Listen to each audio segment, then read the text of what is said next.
इस धरती पर कदम बढ़ाना अत्याचार तुम्हारा है। दूर हटो ए दुनिया वालों, हिंदुस्तान हमारा है। नमस्कार दोस्तों, पहलगाम हमले से जुड़े हुए खबर के साथ अपडेट के साथ एक बार फिर से आपका दोस्त SK चौधरी। दोस्तों, पहलगाम हमला इन दिनों भारतवासियों के लिए दुख की घड़ी पैदा कर दिया है। इसका मुख्य कारण ये है कि आतंकवादियों के द्वारा धर्म के नाम पर अत्याचार किया गया है और भारतवासियों को कहीं से भी यह पच नहीं रहा है।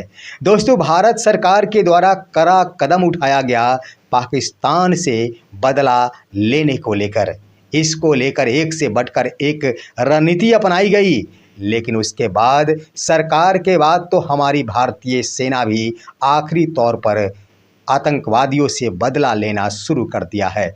दोस्तों, मैं आपको बता दूं कि बड़ा ही अच्छा और बड़ा कदम उठाया गया है भारतीय फौज के द्वारा और उसने एक बड़े आतंकवादी के कमांडर को भी मार गिराया है। उसके बाद दोस्तों, मैं आपको बताऊंगा, इस वीडियो के साथ साथ ये भी बताऊंगा कि आखिर पाकिस्तान ने युद्ध वाली बात शुरू कर दी है। दोस्तों, मैं बता दूं कि पाकिस्तान की ओर से युद्ध शब्द का प्रयोग किया गया है। उसके बाद दोस्तों, मैं बता दूं कि भारतीय फौज ने इसका बदला लेने के लिए अपना कदम दिन प्रतिदिन और प्रति सेकेंड आगे बढ़ाते रहने का मन बना लिया है। दोस्तों, मैं कहना चाहूँगा उससे पहले, अगर आपको स्वदेश प्रेम है, देश से भक्ति है, तो आप कमेंट में आप जय हिंद लिखना नहीं भूलेंगे अपने देश के प्रेम के लिए। और दोस्तों, हमारे चैनल को फॉलो करेंगे, हमें सब्सक्राइब करेंगे। आइए दोस्तों, विस्तार पूर्वक जानते हैं पहलगाम हमले से अपडेट को लेकर। दोस्तों, मैं बता दूं कि पहलगाम हमले को लेकर भारत सरकार के द्वारा बड़ा कदम उठा लिया गया। भारत सरकार ने पाकिस्तान को यही चुनौती दी कि वो कुछ और नहीं करे, सिर्फ आतंकवाद का समर्थन देना बंद करे। इसके लिए भारत सरकार की ओर से बड़ा कदम उठाते हुए सिंधु जल संधि समझौता को निरस्त कर दिया गया, लेकिन पाकिस्तानी सरकार को इस पर रास नहीं आया। पाकिस्तानी सरकार को कम से कम इन बिंदुओं पर विचार करना चाहिए था, लेकिन इन बिंदुओं को लेकर पाकिस्तानी सरकार ने अब तो बड़ा कदम इस रूप में उठा लिया कि उसने अपने हवाई क्षेत्र में भारतीय विमानों को जाने से मना कर दिया है।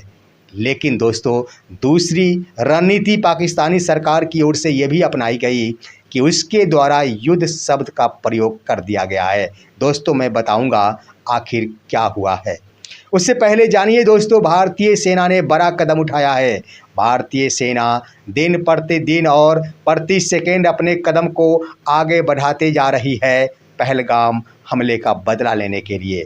जैसा कि मालूम है दोस्तों, देश के प्रधानमंत्री नरेंद्र मोदी के द्वारा भी भरी सभा में ये बयान दिया गया है कि पहलगाम हमले को लेकर हम चुप नहीं बैठेंगे और आतंकवादियों को कल्पना से भी बड़ी सजा दी जाएगी। उस दिन से भारतीय सेना का मनोबल और भी ऊंचा उठ गया है और वो बड़ा से बड़ा कदम उठा रही है। दोस्तों, मैं बता दूं कि उसी इलाके में जहां आतंकवाद ने कहर बरपाया था, वहां भारतीय सेना ने अपने कदम को आगे बढ़ाते हुए उस आतंकवादी के कमांडर अल्ताफ लल्ली को मार गिराया है। दोस्तों, बड़ी सफलता हासिल की है भारतीय फौजों ने। और दोस्तों, आप वीडियो में देख रहे होंगे कि भारतीय सेना चौतरफा अपनी नज़र गड़ाए बैठी है और हर एक की जांच परख कर आगे बढ़ा रही है अपना कदम। दोस्तों, इसको लेकर जन समर्थन की बातें की जाए तो भारत की हर जनता इस वक्त पूरे देश के साथ है, लेकिन इसी बीच जम्मू कश्मीर के मुख्यमंत्री उमर अब्दुल्ला का भी बड़ा बयान आया है और उनके द्वारा भी स्वदेश प्रेम को लेकर एक बड़ा बयान दे दिया गया है। दोस्तों, उमर अब्दुल्ला के द्वारा कहा गया, सिंधु जल संधि समझौता के पक्ष में हम कभी भी नहीं रहे हैं और कश्मीर वासियों के लिए सिंधु जल संधि अवांछनीय दस्तावेज है। यानी जम्मू कश्मीर की जनता ये कदापि नहीं चाहती कि सिंधु जल संधि समझौता बरकरार रहे। दोस्तों, यह बड़ा बयान है और बड़ा समर्थन दिया गया है मुख्यमंत्री जम्मू कश्मीर की ओर से। इसी बीच दोस्तों, मैं बता दूं कि पाकिस्तानी सरकार भी अब घबराकर उल्टा पुल्टा बयान दे रही है, उल्टा पुल्टा रणनीति अपना रही है। मैं आपको बता दूं कि जब सिंधु जल संधि समझौता को लेकर भारत सरकार के द्वारा उसे निरस्त कर दिया गया, उसके बाद पाकिस्तानी सरकार की ओर से यह निर्णय लिया गया है कि पाकिस्तान के हवाई क्षेत्र में भारतीय विमान नहीं जाएंगे। दोस्तों, इसके बाद उन्होंने ये भी कहा है कि उस हवाई क्षेत्र से कोई भी सामग्री की ढुलाई नहीं कराई जाएगी, यानी विमान के क्षेत्र में भी भारत को नुकसान पहुंचाने का प्रयास किया गया है पाकिस्तानी सरकार के द्वारा। मैं आपको बता दूं कि यही रणनीति अपनाई गई थी पुलवामा हमले के दौरान। उस वक्त भी पाकिस्तानी सरकार के द्वारा भारतीय विमान को पाकिस्तानी हवाई क्षेत्र से वंचित कर दिया गया था, जिसका परिणाम हुआ था कि 536 करोड़ रुपए का नुकसान भारतीय विमानन कंपनियों को झेलना पड़ा था। वही नुकसान झेलने को लेकर पाकिस्तानी सरकार के द्वारा यह रणनीति अपनाई गई है। दोस्तों, उधर सिंधु जल संधि समझौते को निरस्त करने के एवज में पाकिस्तानी सरकार के द्वारा यह बयान दिया गया है कि अगर भारत सरकार इस संधि को निरस्त करती है, भारत सरकार अगर पानी नहीं छोड़ती है, तो मैं इसे युद्ध के रूप में मानूंगा। यानी सीधा सीधा चुनौती दिया गया है युद्ध के रूप के लिए। दोस्तों, मैं बता दूं कि पाकिस्तानी सरकार अपनी फौज को भी भारतीय सीमा पर भेज दी है। अफगानिस्तान सीमा पर मौजूद पाकिस्तानी सेना को बुला लिया गया है बड़ी संख्या में। बलूचिस्तान सीमा पर मौजूद सैनिक भी अब भारतीय सीमा पर आ गए हैं पाकिस्तानी सेना के। अब दोस्तों, यहाँ पर बड़ा सवाल खड़ा हुआ कि क्या युद्ध होकर रहेगा, क्योंकि पाकिस्तान युद्ध शब्द का प्रयोग कर दिया है। मैं बता दूं दोस्तों कि भारतीय सेना भी कड़ा जवाब दे रही है। भारतीय सेना भी चप्पे चप्पे पर मौजूद है और साथ ही हर तरफ अपनी निगाहें लगाकर भारतीय सेना बैठी है, घुसपैठियों के लिए भी और पाकिस्तानी सेना के लिए भी। दोस्तों, युद्ध वाली बातें कह दी जाए तो पाकिस्तानी सरकार की मंशा यहीं पर झलकती है। आखिर मैं कहना चाहता हूं कि भारत के प्रधानमंत्री के द्वारा यही बयान दिया गया था कि यह सिंधु जल संधि समझौता तब तक लागू रहेगा जब तक कि पाकिस्तानी सरकार सीमा पार इलाके में आतंकवाद को समर्थन देना बंद नहीं कर देती है। भारतीय सरकार हिंसा नहीं दोस्तों, अहिंसात्मक रूप से ही अपने कदम को आगे बढ़ा रही है, लेकिन पाकिस्तानी सरकार इस बात को समझने पर तैयार नहीं है। आखिर भारतीय सरकार के द्वारा कहा गया कि आतंकवाद का समर्थन देना बंद करे, तो पाकिस्तानी सरकार के द्वारा यह बयान क्यों नहीं दे दिया जाता कि मैं आतंकवाद का समर्थन नहीं करता हूं। ये कहने में पाकिस्तानी सरकार को क्या लगता है? दोस्तों, इसी को कहा जाता है कमज़ोर राजा। मैं कहना चाहता हूं कि उस राजा पर धिक्कार है जिस राज के राजा से ज़्यादा शक्तिशाली वहाँ की जनता होती है। ठीक यही कहावत चरितार्थ होती है पाकिस्तानी सरकार के लिए।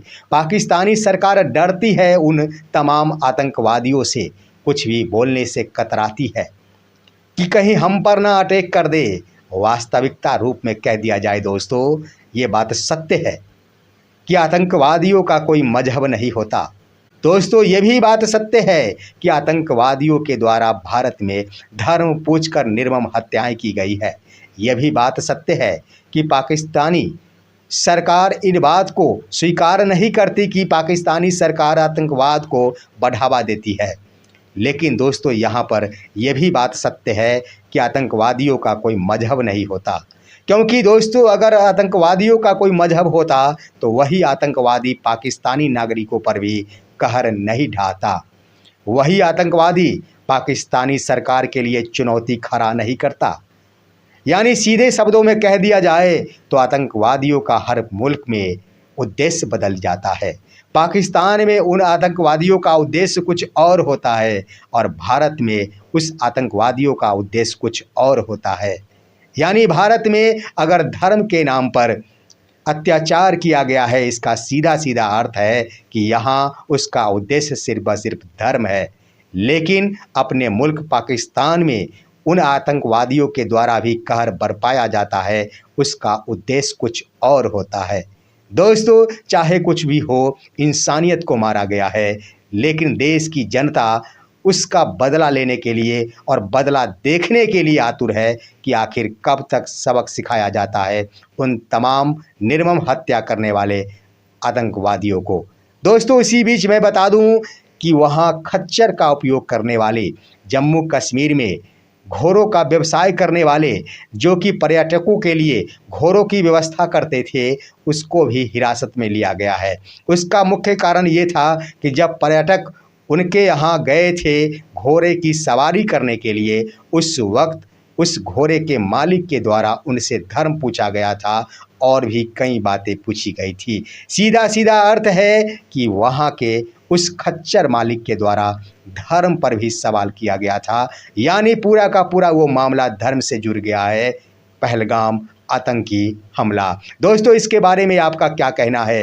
अपनी राय भी कमेंट के माध्यम से दीजिएगा। हमारे इस चैनल को सब्सक्राइब और फॉलो अवश्य कीजिएगा। दीजिए अपने दोस्त को इजाज़त अगले वीडियो के लिए। तब तक के लिए नमस्कार।